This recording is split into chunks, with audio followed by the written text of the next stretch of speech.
Welcome, everyone. Thank you for joining us today. Today I have Gretchen Tweetmeyer joining me. She's been a good friend for about 7 years, and we're going to start just by having you share a little bit about yourself, share a little bit about who you are, what you went to school for, and kind of what you're doing with your career right now. Sure. My name is Gretchen. I grew up in Michigan, moved to Florida like 7 years ago. And met Abby. I went to school for undergraduate psychology, and then went back to get my master's in social work.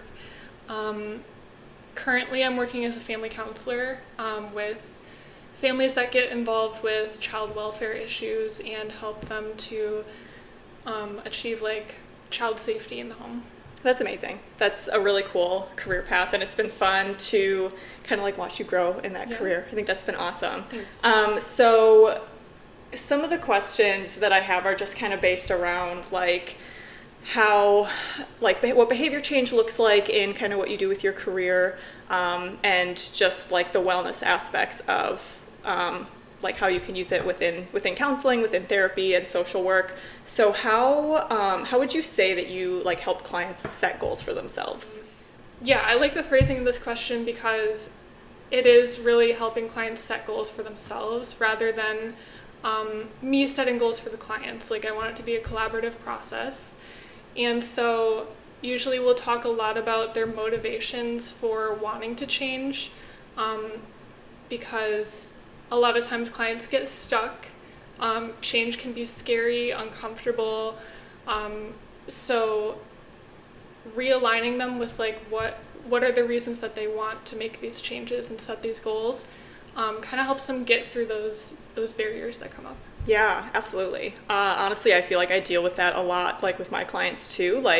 Probably when I first started in the health and wellness, personal training, it was okay, people would tell me what they wanted, and then I would kind of decide this is what we're going to do to help them to reach their goals. But as I grew in my career, it's kind of about you want them to find their own answer, because then it comes from them. It's their own idea, yeah, right? Totally. And they're more willing to adhere to it if it comes from them. Because if someone you can tell someone what to do all day and they won't do it necessarily because they don't want to be told what to do, or it doesn't fit within their within their schedule, within realistically what they can accomplish, but they know what they can do, and so they can accomplish it themselves that way. I love that. That's amazing. What are some self-care tips that you talk about with your clients? So first, I like to help them define what self-care is, because in the media often it's portrayed as this consumeristic thing, treating yourself to some kind of treat, or booking a vacation or something like that. So I help clients define what self-care can be. It can be that, but it can also be I think of it as keeping promises to yourself, kind of the opposite of self-betrayal. So making sure that your actions are in line with your values, keeping promises to yourself as far as you don't need to be perfect. Everyone has off days, but having the self-trust in yourself that just because you miss one day of a routine, you're going to get back into it. It's not one missed day turns into 3 missed days, turns into giving up. Yeah, absolutely. Can you talk a little bit about self-betrayal? I've never heard of that before. Yeah, self-betrayal is kind of the act of breaking promises to yourself over time. It erodes your trust in yourself. So your trust in your ability to, if you get off track for a day, or you're not feeling up to exercising, or flossing your teeth, or whatever little goal you set for yourself, knowing that if you do skip this one day, you can get back onto it tomorrow when you're feeling up to it. Self-betrayal would be consistently the breaking of those promises, so that you get to a point where you're do I even have the ability to pick back up and get back into it? Or is this going to be me falling out of this routine again? Okay. So do you see Do you see people like fall into self-betrayal? And if you do, how do they come out of it? Yeah, absolutely. It's really common, I think. It's an easy thing to fall into. I think one of the best ways to like build up your self-trust and your self-care is to pick like a teeny tiny goal. Like I brought up flossing your teeth, like just a small goal like that, and it's like a promise you can keep to yourself every day to build up your self-trust. So that you know you have your own back, basically. I love that. So then it's kind of like, I call that habit stacking, I think, with my clients, where like we start with something small, for example, like working out 2 days a week. And then once they are comfortable working out 2 days a week, maybe we do that for a month, and then the next month we maybe add another day. Would that be something kind of similar? So they're building up like their consistent habit, and then once they're comfortable in that routine and in what they're doing, then they try something new and they try adding, kind of like building onto that. Yeah, you're like building your foundation of like consistency, and like I know I can count on myself to do these 2 workouts, and then you can add another and just kind of build on top of it. That's amazing. I'd never heard it like phrased like that before, but I think that makes a ton of sense. Yeah. That's amazing. What are some going back to like the self-care talk, what are some self-care activities that you do for yourself? So I know like the kind of things that recharge me. I make sure to get like at least once a week some time in nature, either like going to the beach for a sunset or spending some time at parks that I like the little nature walks. I love those. Spending time with people that I enjoy, that recharge me instead of drain me. I have been like working out, running, doing weights. All of that is kind of like my self-care. Yeah. What do you find like recharging about nature? It's something like so grounding about it. I don't know. I can just like get into some nature and like immediately I just feel like relief. Yeah. Like it's grounding, which helps with anxiety. Just kind of like helps you slow down from the grind of everyday life. Yeah, absolutely. I saw someone on Instagram who had done, I think she like took her shoes off and she walked out into some grass. Is that called grounding? Where I think it is, like a part of grounding. And she took her shoes off and she just stood in the grass. And there was a day I was having a really bad day and I tried it. I like walked down the road a little bit and we have like a little patch of grass, and took my shoes off and I stood there and I was like, holy cow, like something about just standing in like something that's living is like just crazy. It just made me feel really good, and there was like breeze, and just I think not having phones is also like a big part of that. Totally. Yeah, I try to leave my phone like in my car or in my bag, like when I'm outside. There's like grounding the verb, like what you're describing, walking barefoot in the grass or whatever, that's like grounding the verb. Like, there's the other type of grounding, which is like getting in touch with your 5 senses, like bringing you back to the present moment, which can be really helpful for anxiety or like anxious thoughts or whatever. Like there's different grounding techniques that you can do. Holding an ice cube. There's like the 5, 4, 3, 2, 1, 5 things you can see, 4 things you can touch, that exercise. Yeah. Can you elaborate on that one a little bit, the 5, 4, 3, 2, 1? I've heard of it before, and I remember talking to people about it back when I was health coaching, but I'd love to just have you like walk us through those numbers just in case anyone would find that helpful. Sure. And I always like mix them up. I don't think there's like a defined way, but it's definitely 5 things you can see, 4 things you can touch, 3 things you can hear, 2 things you can smell or hear, and then 1 thing you can smell. Okay. So it's like 5, 4, 3, 2, 1, and then all 5 of your senses, just to get you into like present in whatever environment you're in, to get you back into your body.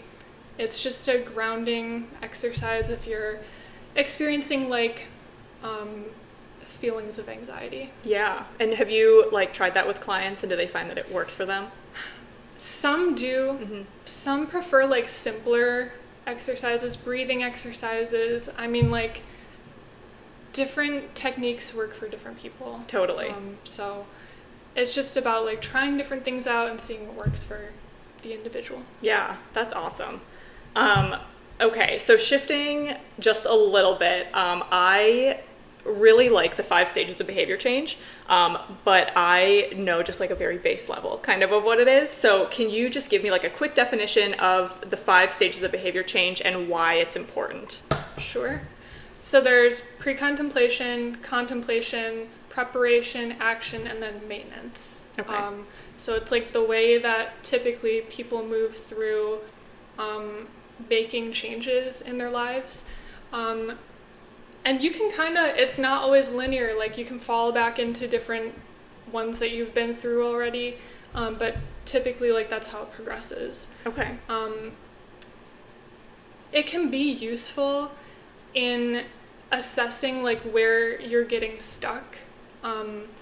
A lot of clients that I work with tend to get stuck in the like contemplation preparation stage, like the one where they're like noticing something that's not working well for them, thinking about possible solutions, but they get stuck before it gets to like the action stage. And that can be hard because change can be overwhelming. It can be uncomfortable, difficult. It's like against our brains and our nervous systems like natural desire to like maintain the same or stability. So yeah, just knowing like being able to identify where you get stuck and how you can get out of that into the next one is where the stages of change are helpful. Okay. And how do you find that people can kind of like push past the like contemplation phase like into that activation and really build like that whatever like they're trying to build, whatever habit or whatever like action they're trying to make? So in psychotherapy, there's a technique called motivational interviewing, and that's where that comes in sessions.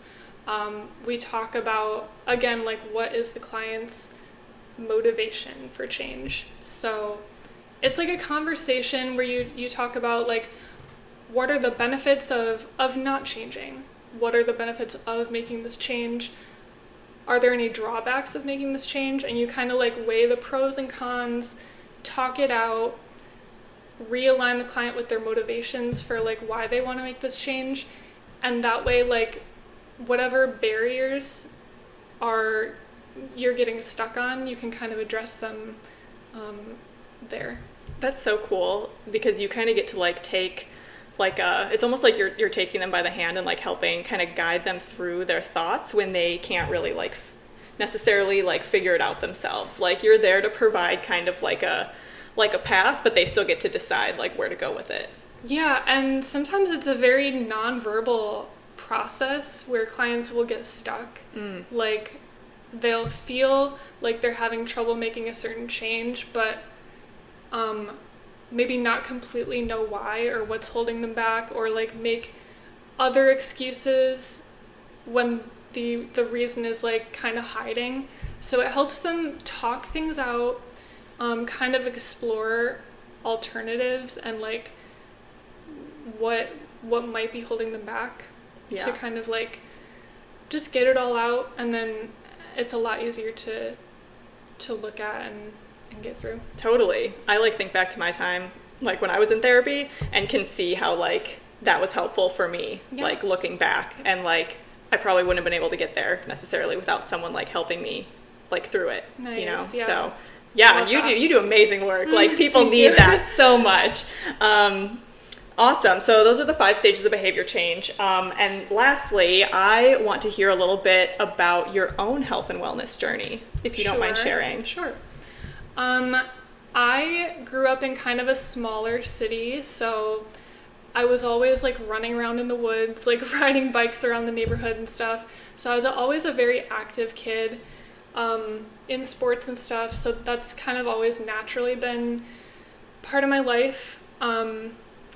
When I was in high school, I got into like a little bit of disordered eating and exercise, and it was kind of like I was approaching health and wellness as like from a perspective of punishment. Like I was trying to achieve perfectionism or like good enoughness, which I think probably a lot of people can relate to.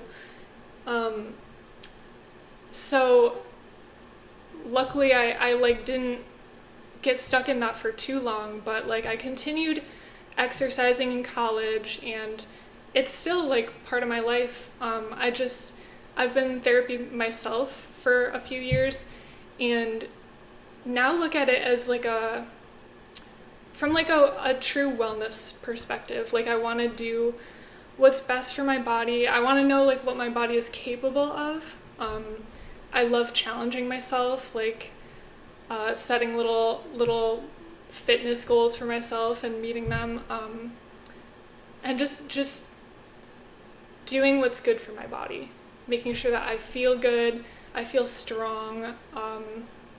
That's kind of the way I look at it now. Yeah, especially since you're taking care of other people, like mentally, physically, like you want to be able to like take good care of yourself. Totally. So that you can take better care of other people. Yeah. And I need to brag on Gretchen for a minute. Recently, she just completed her first competitive 5K earlier this year in 2024, which was super exciting to see. How did you train?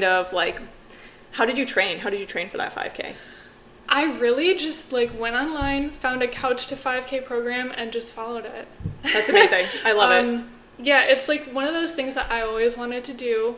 I was in school for a good few years, and I was like, as soon as I'm done with school, I'm going to do a 5K. And so I was like, I graduated, and I was like, I guess it's time. So yeah, it was a good few months of like training, following the plan, but the feeling I had when I was done like was so good.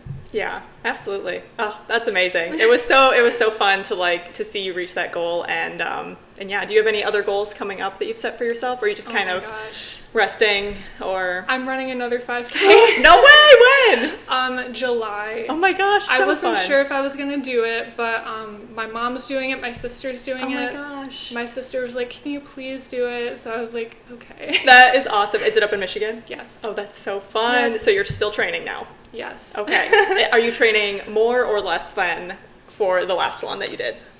Or how does training look different? Yeah, less amount of time, because I made sure like not to lose all of my stamina. I kind of kept running a little bit like after the last 5K. So it's not like as long of a training process, but I am trying to beat my time. So amazing. I'm going kind of intensively. Okay. Trying to just like go a little bit quicker, see if you can pick up that speed. I love it. That's amazing. Well, thank you so much for sharing your experience, especially within the social work space, and what that looks like with the clients that you work with, and also how it relates to just everyone's health and wellness, just that some tips that can be helpful for them just in their everyday. So yeah, the fields really do intersect, so it's truly, we've got a lot of good stuff to talk about. Absolutely. Thank you so much, Gretchen. Yeah, thanks for having me.